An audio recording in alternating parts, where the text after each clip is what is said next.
ICANN and the Commonwealth Bank of Australia have set out to address the underrepresentation of qualified and accredited Indigenous financial counsellors nationally. In 2008, we trialled the mentorship program with one participant. What we learned from the trial was that formal learning doesn't occur in isolation and that students need intensive support. So we reframed the program to a model where student support was central to the delivery.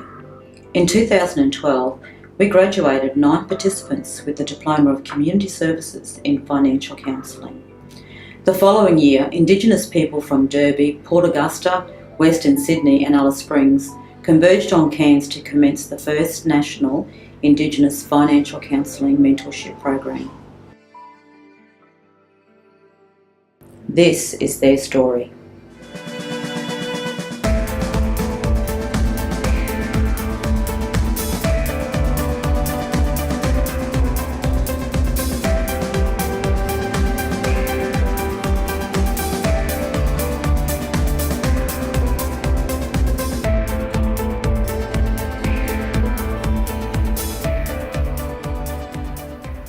The course has been an amazing experience, I think, for Noka. It actually scared me because I thought it was going to be, all these numbers and stuff, and I was never good at maths. But once I did the first block, I really, really enjoyed it and knew that, this is what I wanted to do. My name's Anne Lynch. I'm a local from here in Alice Springs. I was born and raised. I work at Lutheran Community Care. Really see Anne progressing to be a sort of a leader in financial counselling. I believe she's the first Aboriginal financial counsellor working in Alice Springs at the moment. They're teaching us more on the law side of it, the legal aspect of it, which is really helpful in the way of actually me writing letters to creditors on behalf of my clients and having that knowledge behind it. So, and I didn't have that before, and I didn't have the confidence to do that before, which I do now.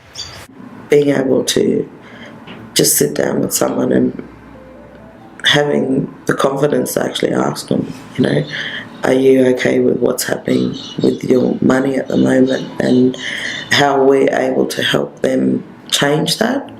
That was kind of a driving force for me to want to do what I'm doing today. It's been a really good group of people that she's learnt from as well. So the networking with the people from Broome and other areas has been really great.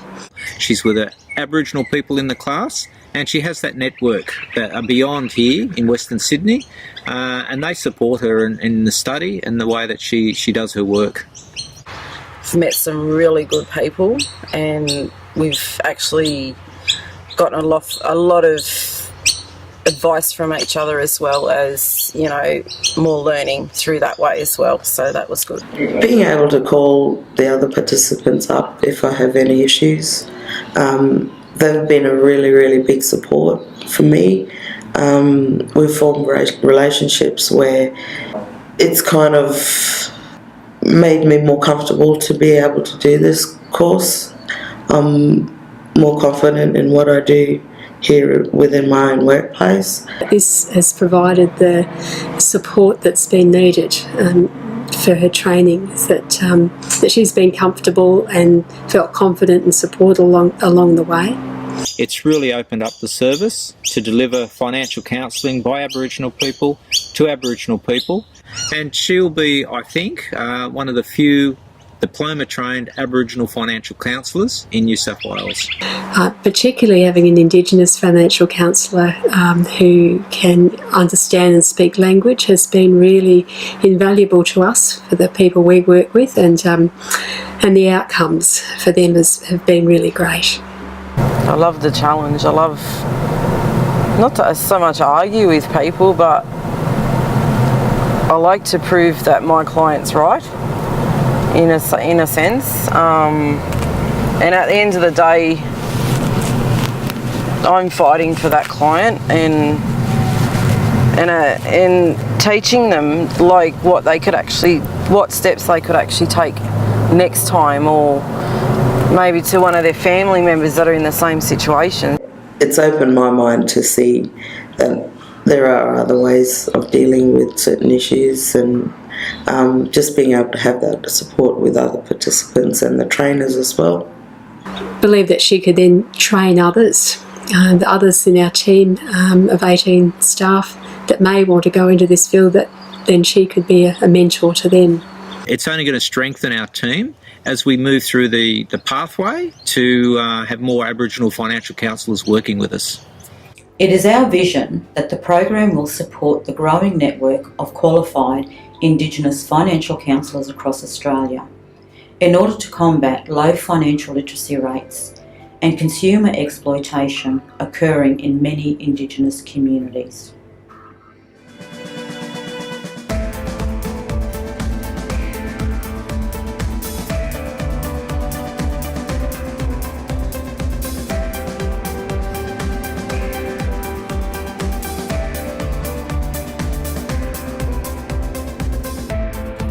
So I know that when they walk away, they do know different.